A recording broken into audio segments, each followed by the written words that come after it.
كانت بتلعب تحدي على برنامج معروف، وواحد دخل يطلب منها انها تجيب له بنت خالتها عنده في الشقة مقابل ان هو يديها مبلغ كبير. وفعلا وافقت وحطت لها منوم في العصير، وبعد كده خدتها عنده الشقة. بس اللي حصل بعد كده كان أغرب من الخيال. وتبدأ الحكاية في نوفمبر 2016 الساعة 9 بالليل في محافظة المنصورة. لقوا جثة البنت اسمها سارة توفيق، كانت مقتولة في بيتها، والمنظر اللي اتقتلت بيه كان بشع.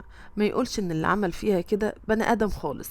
بطنها كانت مفتوحة بالكامل باستخدام آلة حادة، وكمان وشها ما كانش باين منه اي ملامح من كتر الضرب اللي اتعرضت له. وفي نفس اليوم ده الساعة 10 بالليل لقوا جثة كمان لواحد اسمه بدر مغاوري، كان مقتول بنفس الطريقة تقريبا اللي اتقتلت بيها سارة، وكمان في نفس المنطقة. يعني واضح ان اللي عمل كده شخص واحد، لكن كان في فرق ساعة واحدة ما بينهم. وكأن القاتل خرج من بيت سارة ودخل على بيت بدر. وقبل ما نعرف ليه حصل معاهم كده ومين قتلهم، هنرجع بالزمن سنتين، وتحديدا في 2014. ونبدأ بسارة توفيق. كانت بنت فاشلة، لا نافعة في دراسة ولا في أي حاجة. كانت عايشة مع أمها، وأبوها متوفي من وهي صغيرة. ويمكن سبب فقدان الأب هو اللي خلاها كده ترجع البيت في وقت متأخر وتلبس اللي هي عايزاه. يعني كانت بنت منحلة بكل معنى الكلمة. كانوا عايشين بمعاش أبوها اللي مات، لكن الفلوس ما كانتش مقضية. علشان كده سارة فكرت في حاجة ممكن تجيب لها فلوس كتير وفي وقت قصير. وكان أياميها في تطبيق ممكن من خلاله تفتح لايف والناس تشوفها. طبعا دي كانت حاجة جديدة، لأن وقتها التيك توك ما كانش منتشر قوي. المهم حملت التطبيق اللي كان لسه نازل جديد وفتحت لايف، وتعرفت من خلاله على شباب كتير، وكلهم كانوا على نفس الشكيلة شبهها بالظبط ومستهترين.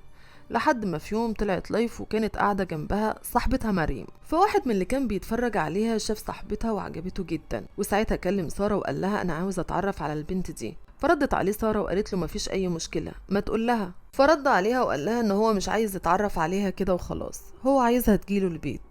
وطبعا دي كانت حاجة جديدة على سارة، فرفضت في الأول وقالت له حتى لو أنا وافقت استحالة هي توافق، هقول لها إزاي حاجة زي كده. في الوقت ده عرض عليها 3000 جنيه. ومن هنا الفلوس بدأت تزغلل في عينيها، وقعدت تفكر ازاي هتقدر تقنع صاحبتها بحاجة زي كده. وبدأت تقنع صاحبتها واحدة واحدة، وصاحبتها طبعا رفضت. بس للأسف بعد كام يوم صاحبتها حصل لها مشكلة كبيرة، وكانت محتاجة فلوس بأي طريقة وما كانتش عارفة تعمل ايه. ومع كتر الزن من سارة قررت انها توافق. وسارة اتفقت مع الشاب ده وحددوا ميعاد وراحت معاها. وطبعا دي كانت أول مرة سارة تجرب حاجة زي كده. وبعد ما خلصوا الليلة بتاعتهم واستلموا الفلوس، رجعوا هما الاتنين لحياتهم الطبيعية تاني. والفلوس اللي أخدتها بعد كده خلصت منها، فبدأت تكلم الشاب ده تاني وتتصل عليه، فتهرب منها وقال لها ان هو مش فاضي. وبدأت سارة تفكر هتعمل ايه وهتجيب فلوس منين، وواضح جدا ان عجبتها اللعبة. فبدأت تتعرف على شباب اكتر ويكونوا من مستوى عالي، وبقت هي اللي بتروح لهم وتاخد فلوس كتير. وفي يوم يكلمها واحد اسمه بدر مغاوري. هي اصلا اتصدمت لما لقيته قدامها في اللايف، لان بدر يبقى جارها وساكن معاها في نفس المنطقة. وفاجئها بدر وقال لها ان هو عارف عنها كل حاجة وعارف هي بتعمل ايه بالظبط. وساعتها طلب منها انها تقابله بره البلد. وفعلا حددوا ميعاد وراحوا في مكان بعيد علشان محدش يشوفهم. ولما اتقابلوا قال لها ان هو متابعها من بدري وعارف كل اللي هي بتعمله. وطبعا سارة فضلت تعيط وتقوله بلاش تقول لحد ولا تفضحني.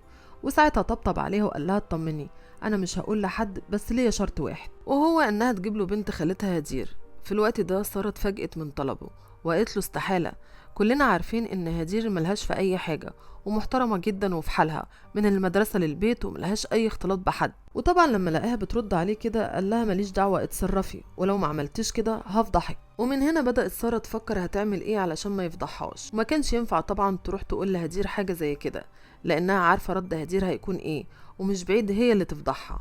وبدأت تخطط ازاي هتقرب من هدير وتصاحبها، لان هدير كانت منطوية وما كانش ليها علاقة بأي حد حتى لو كان قرايبها. لحد ما نجحت سارة انها تفك هدير شوية وتبدأ تخرج معاها. وفي يوم سارة قررت تنفذ خطتها، قالت لهدير انها رايحة فرح واحدة صاحبتها، واقنعتها تيجي معاها.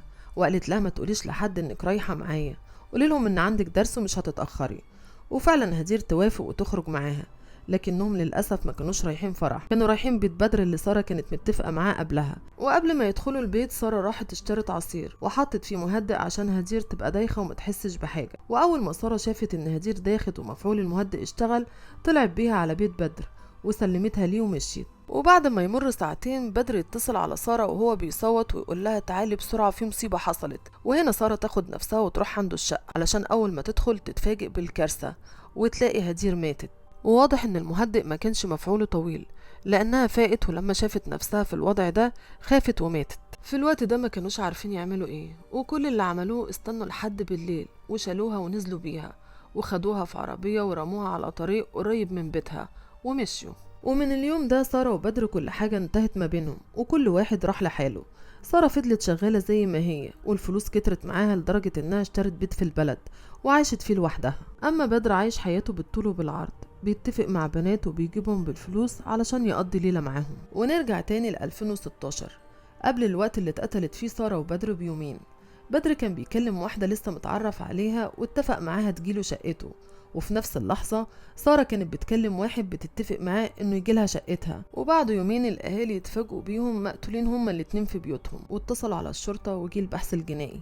ولما خلصوا شغلهم في شقق المقتولين لقوا ان في بصمة موجودة في بيت بدر وكمان في بيت سارة، والبصمة دي بتاعت شخص واحد بس. اتفاجئوا لما عرفوا ان البصمة تخص هدير بنت خالة سارة، وكانوا في حالة ذهول لانهم كانوا متأكدين ان هدير ماتت وكمان اتدفنت. فالنيابة أمرت باستخراج جثتها علشان يتأكدوا إنها ماتت ولا لأ. والغريبة إن هم لما فتحوا القبر ملقوش أي أثر للجثة، وهنا اتأكدوا إنها لسه عايشة وهي اللي عملت الجرايم دي. والبلد كلها اتقلبت في الوقت ده وطلعوا إشاعة إن هدير تبقى شبح وبتقتل أي حد.